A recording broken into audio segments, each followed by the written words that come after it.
Hi everyone, welcome back to Patrick of Coonawarra. I'm Tash, I'm the marketing manager here at Patrick, or head of the art department as I like to call it. And this is Luke, winemaker and owner, and my boss. Hello. Hey. So today we're going to talk all about our very special wine, our Grande Reserve. So this is a wine that we've been making since we opened here. So the first Grande Reserve we put down was from 1998. So Cellared actually opened in 2004, but our first release of wine was in 1998. So we already had a 6-year-old wine to release when we opened Cellared.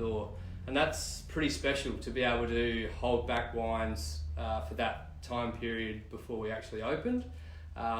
And we've always continued doing that right until today. So we've got a couple of vintages to taste. The 2010, which some people may have in their cellars, and the 2012, which is only very newly released and is on the website right now.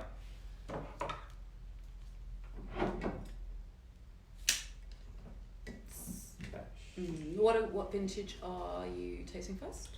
Starting with the 2010 vintage. Righto. So I'll pour a glass. So we'll talk about the contraption in just a sec, as in what Luke's pouring with. Normally we would, in fact, most circumstances we would actually decant this wine. So if you're consuming it at home, it's definitely a wine that needs a decant, probably an hour before serving at least. It's a pretty serious wine. And this contraption actually is not for aeration. I actually don't believe in any contraption that aerates personally, although the scientists say that it does work. But that's actually for preserving the wine, which we'll talk about in a sec. So the Grande Reserve comes from our home block vineyard, which is just down the road here from our Cellared. That was planted in the 70s, and then additional vines planted there in the early 80s. We moved down to Coonawarra from the Barossa Valley, and my family purchased that vineyard in 1989.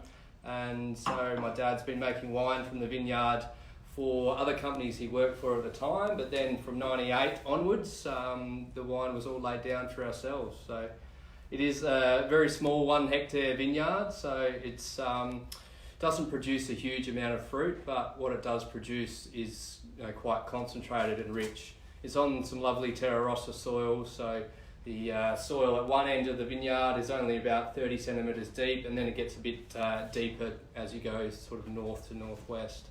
I've got a question. Sure. When you say 30 centimetres deep, this is a genuine question actually. So what's below the... The depth to limestone. So right. Terra Rossa is the red soil over the limestone base, and 30 centimetres of topsoil means the vine only has that small amount of soil to be able to get nutrient from and grow. And what that means is the vine's really struggling and putting all its energy into the fruit, which is really good for growing Cabernet. It is so good. So 2010, I don't know who's tasting 2010 right now. I know it's an expensive bottle, so you probably don't have it open unless you're with friends or family, whoever you're locked down with. But this is amazing. Every time I try it, I'm like, this is amazing. It's a serious wine as well. So it's a more traditional style of Cabernet Sauvignon. So that's what one should expect from this. It's beautiful. So from the vineyard, it goes to the winery. It's usually fermented in 1 10-ton open fermenter. And from there, right at the end of fermentation, we either leave it on skins for a little while to extract a nice amount of tannin, and then it goes into 100% new French oak barriques, and it stays there for around about 3 years. That varies between vintages, but about three years is the target. This is quite a long time for a wine to spend that in oak. You'd think it picks up more and more oak flavour, but that's not exactly the case. They sort of pick up a lot of oak in the first 2 years, and then it really just starts to integrate, and that's the key to this wine. From the winery, it then gets bottled under cork and spends around 4 to 5 years in our cellar before we actually release it. So during that time, the tannins are really softening off and the wine is really integrated. When you first taste the wine after it's just been bottled, it's quite big, quite oaky, and quite a lot of structure to it. But during those 4 years of aging, it really softens up and is the wonderful wine that we have here today. And did, in the early days, was Pat, because I never heard Pat's thoughts on Grande Reserve, I just know your thoughts. Was it driven by him as a style? Yeah, the style was always set out to create an example of what Coonawarra Cabernet does best. So giving it the best treatment in the winery, the best oak, and then truly allowing the Coonawarra Cabernet to shine, putting it in the cellar for 4 or 5 years and releasing it at about 10 years old. So that's the time period that my dad used to love drinking Cabernet, and it's a really good age because you've still got a lot of fruit flavour there, but the integration and the secondary flavours are really coming along.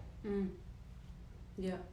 And going forward, so we're really working with Cabernet a lot behind the scenes, and this is not the only style we actually make. I mean, I'm completely on board with those traditional styles of Cabernet, which are beautiful when they're like 10 years old. Like that's almost like the pinnacle of drinking those traditional styles, as in when like prime tasting time.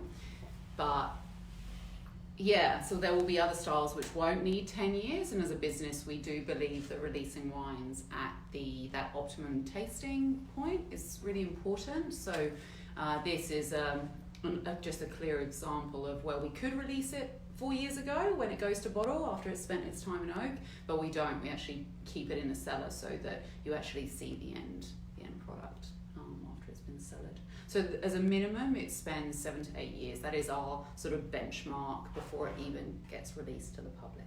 So yeah, our 2012 we released officially at our Intertwined dinner, which we host once a year. So that was 2 months ago. Yep. Month ago. Ish. End of Feb. And so we've only just sent an email out to our VIP members last night, and it's now on the website. So this is 2010 we're drinking though, but that's the 2012. So yeah. And it's not made every year, so it's only made in the very best years, and that's usually determined about 12 months after we actually make it. So I'll look at all the barrels.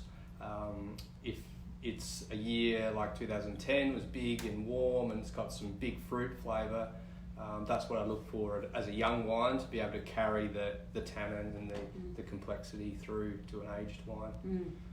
So 98 was our first release, 2000, 2002, 2004 we did make one, but we ended up putting that into our home block blend because we were a bit short that year.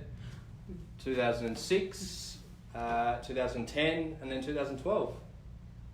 Great. And say what happens with home block?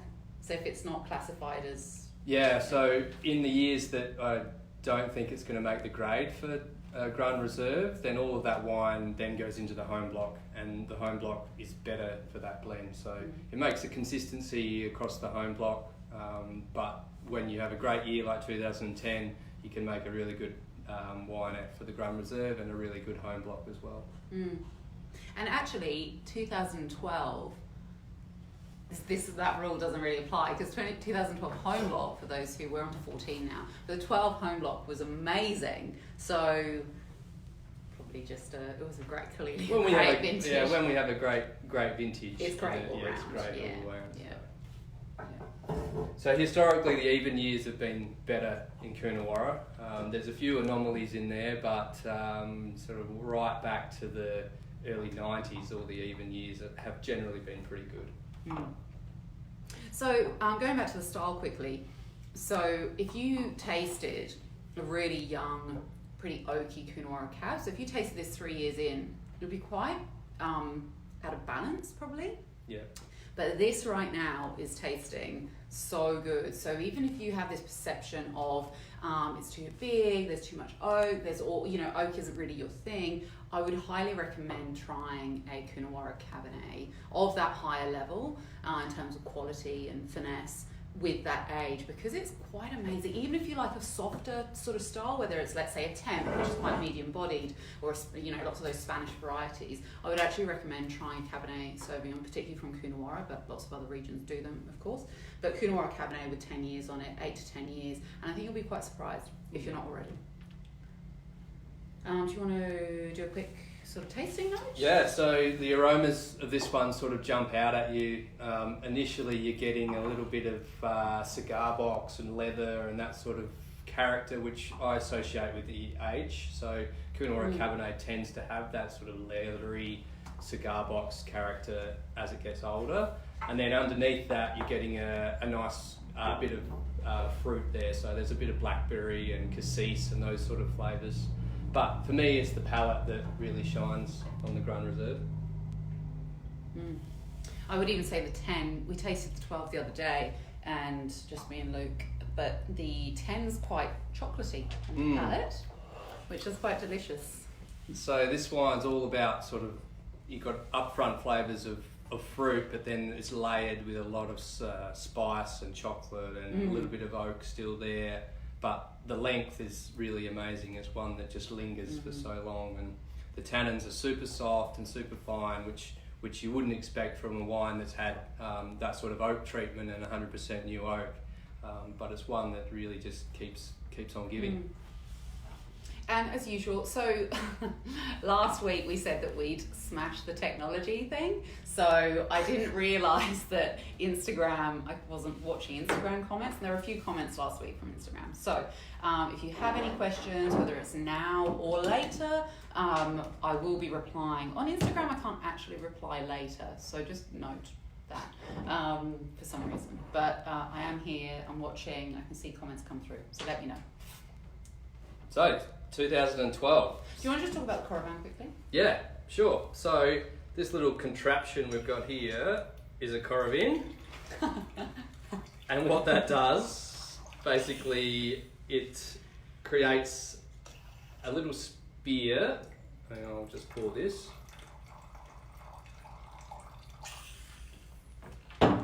So I don't know if you can see this properly, but this here is a fine hypodermic needle that goes straight through the cork here, pierces the cork, and then in this cylinder here is argon, which is an inert gas.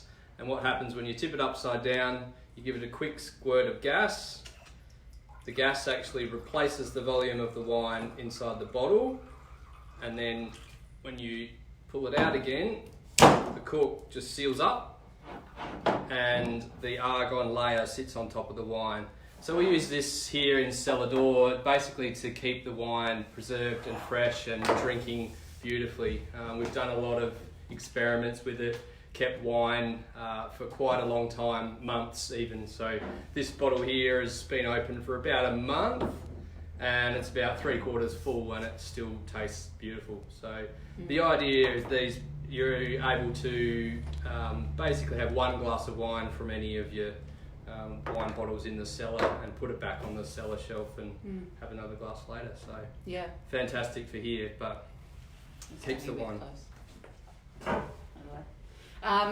So also this is something that restaurants have in stock. So one of our great partners and loved restaurant is the Royal Mail Hotel in Dunkeld. A lot of you might know of the Royal Mail Hotel. They've got an amazing wine list, very high-end wines, lots of Bordeaux, Burgundy, which is European from France. There's lots of stuff that's quite expensive. And this contraption, which Luke and I are not sure whether it's called Coravan or Coravin, but anyway, the Coravan is how I say it, is something they use so that they can actually offer people a really premium glass of wine without opening a bottle and it going to waste. Not everyone can afford, and this retails at like 200 in a restaurant-ish.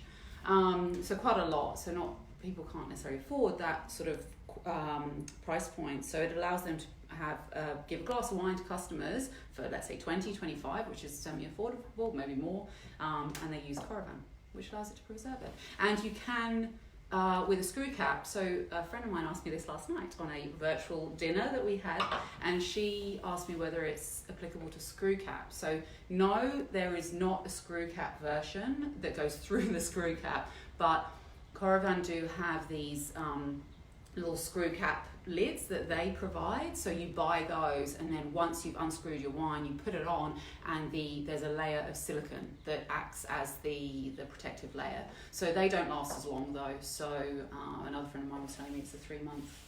We don't use it for our screw caps, but that's got a 3-month resilience in terms of when it was probably you'll have to replace the screw cap thing, whilst this will hold for like a year. So it's amazing, actually. Impressive. Yeah.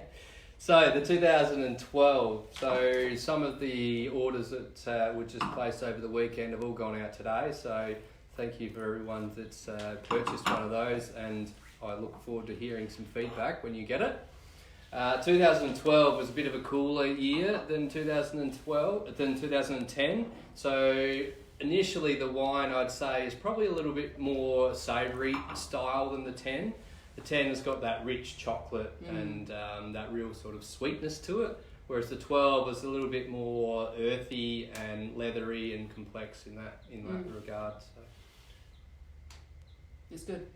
Yeah, it is different, slightly different style. A little bit of sort of a nice herbaceous character, so that sort of dried herbs character on the nose, and then also layered with some of that cedar and oak flavour.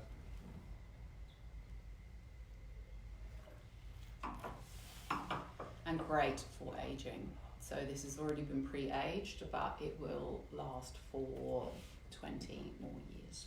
The good thing about a cooler year for us in Coonawarra is the wine has a great natural acidity to it, which I think this wine really helps preserve it when you've got that nice acidity to it. So balancing the tannin and the acid is always a challenge as a winemaker. So in a cooler year, you probably might reduce the tannin back a bit, so use a little bit less oak or keep it on skins for a little bit less time, and then balance that out with a nice acidity, which then helps it age down the track. So yeah, if I was going to put down for 20 years, I would put one of the 12 down for sure.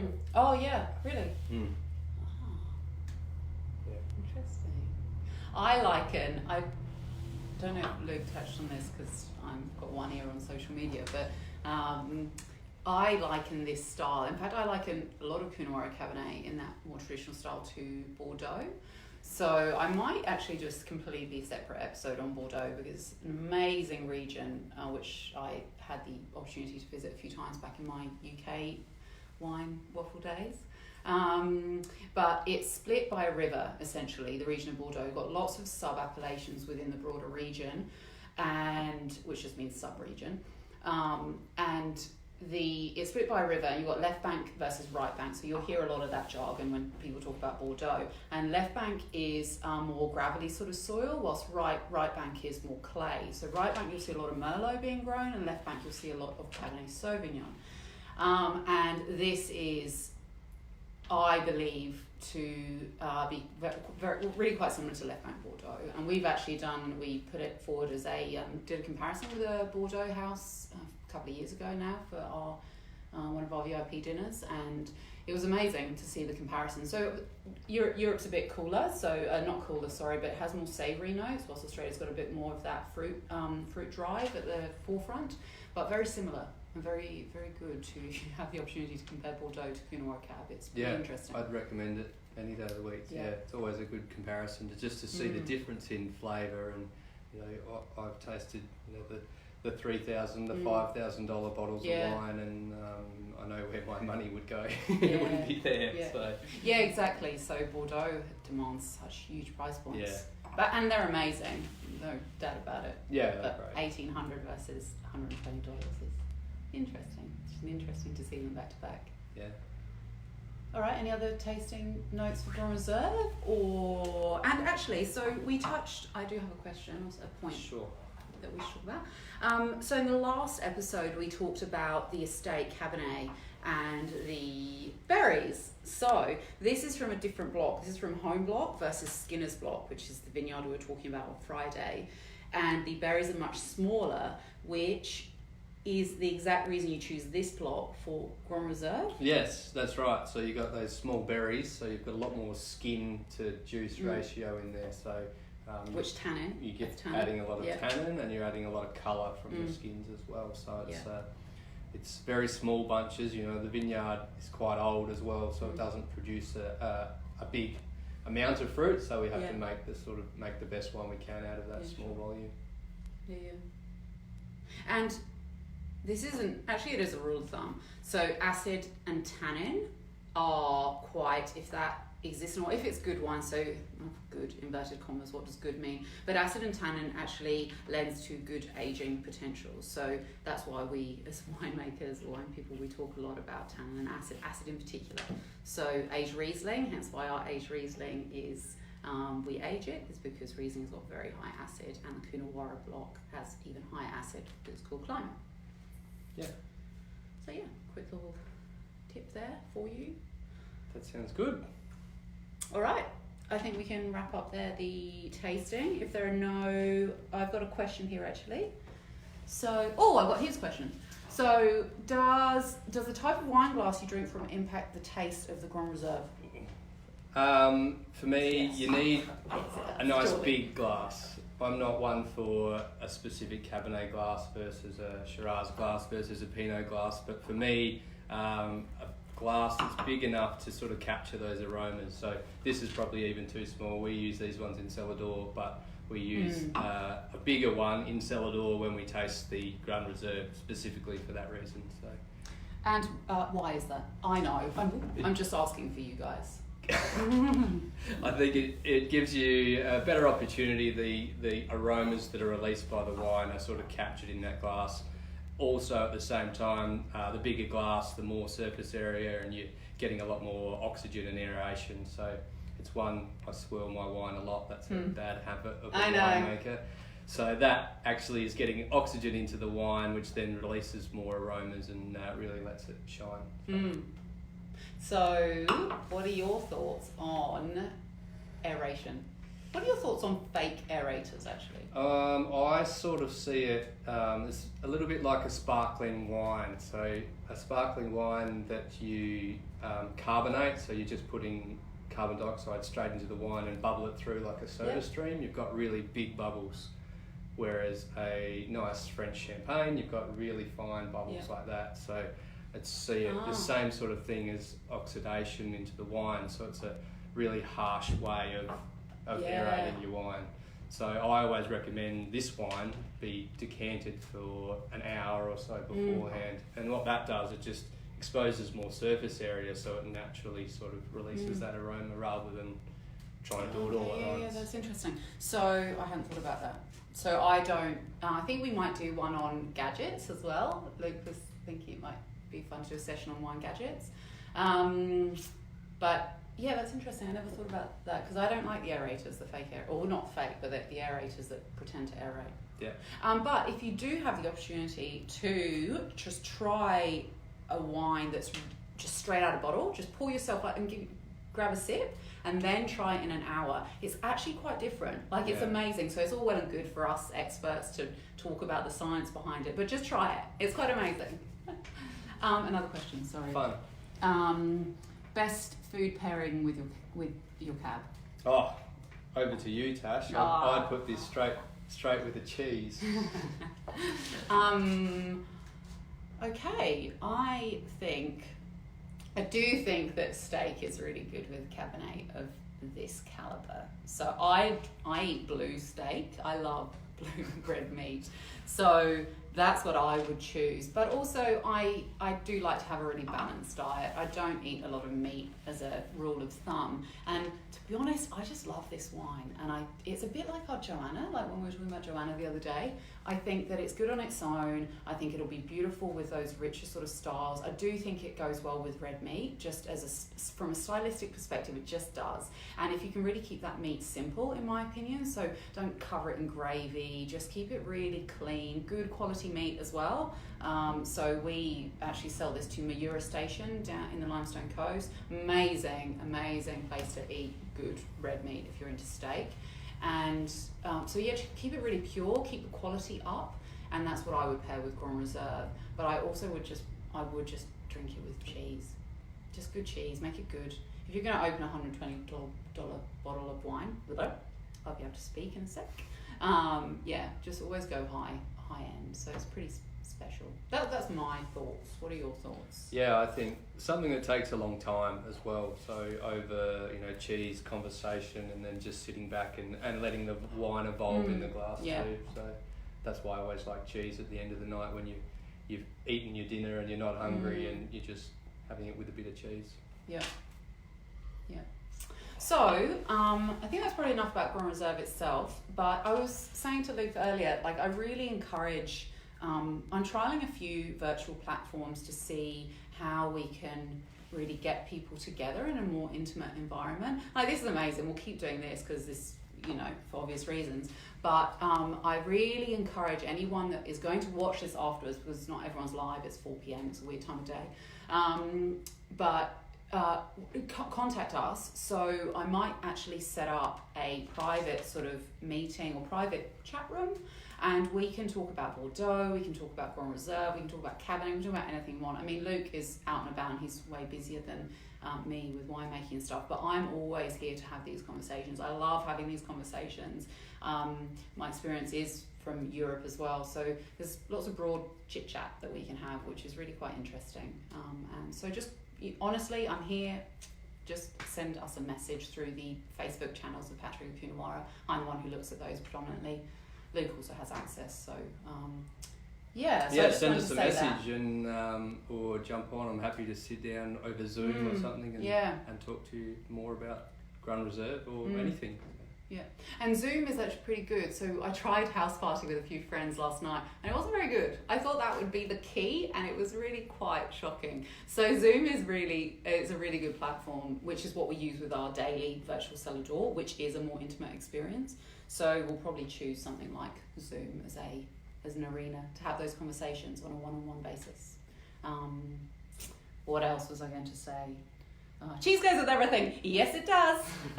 It's amazing. Cheese is the other day all I had for dinner. This is on Friday. Yeah. It's on Friday, so after the rosé tasting, I had cheese and rosé for dinner whilst watching Bellwether's Kelly Manhennet gig. I was like, this is ridiculous. This is literally all I'm having for dinner. It sounds delicious. It was great.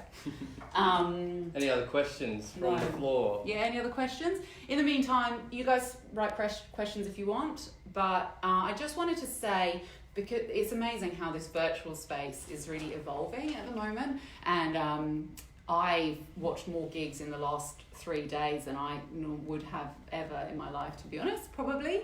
And I wanted to do a bit of a plug for Interact Limestone Coast. So it's a Facebook page and they have a Instagram page where they're interviewing and doing videos with all sorts of producers around the Limestone Coast specifically. So if you're outside the Limestone Coast, we've got viewers from all over the world.